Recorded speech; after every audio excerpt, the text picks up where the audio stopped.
Hey, what's up guys? Today I'm going to show you how to make a very delicious ratatouille recipe that's very similar to the one in the animation picture. So first up, we're going to get a small saucepan on high heat, add a little bit of olive oil to it, followed by some minced white onions, some sliced garlic, and then you're going to add some freshly picked thyme, some diced up chili peppers. You can use either just some regular old bell peppers or a spicy jalapeno or something, and then you're going to add some smoked paprika, some salt and pepper, and then finish this all off with a can of tomato paste and a little bit of water to adjust the consistency.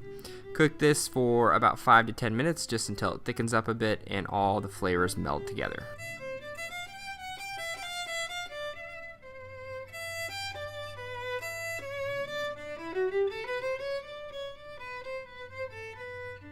Alright, so once the sauce is done, you're going to pull out all your vegetables. Here I have Japanese eggplant, some vine-ripe tomatoes, green zucchini, yellow squash, and a red onion.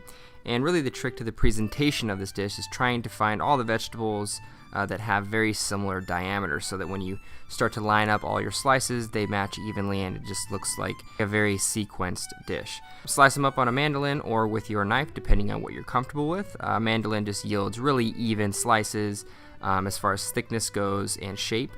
Once that's done, you're going to get your sauce, put a little bit at the bottom of a large saute pan or a rondeau, smear it across all the way from edge to edge so you have a nice little even layer of that delicious tomato sauce. And then you're just going to grab your sliced vegetables and start layering them as evenly as possible all the way around the edges of the pan until it reaches the center. And then you're just going to season it with some olive oil, a little bit more salt and pepper, and some freshly picked thyme. Once that's done, you're going to cover it with a little bit of parchment paper or a lid if you have that on hand. And then you're just going to throw this into a 375-degree oven for approximately 15 minutes.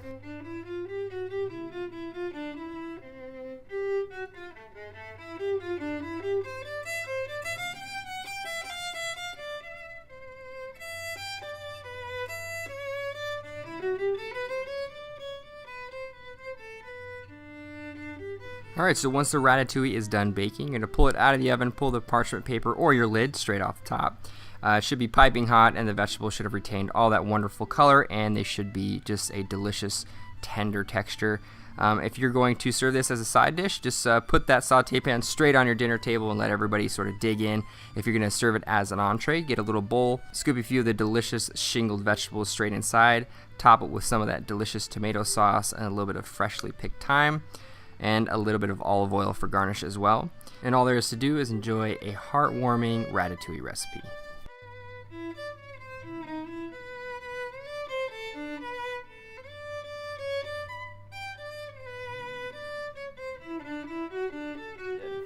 Ooh, this looks good. You know, for what it is, I think it's really pretty. It has a lot of cool dynamic colors, and I hope it's gonna be good. So let me test it out. This is smoking hot.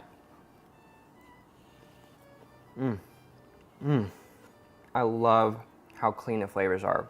The zucchini, the squash, the eggplant, the onion, and the tomato, they're all super tender. They're not overcooked. They have just a tiny bit of bite, but they're really tender, nice and sweet, has a nice, really refreshing flavor that's there. That's just really good. You should probably have some sort of like toasted bread or something to mop up the sauce with. It's just really good. And this could be paired with just so many different things, tons of different things. And one of the ingredients that comes to mind is just using fish with this because it's very acidic.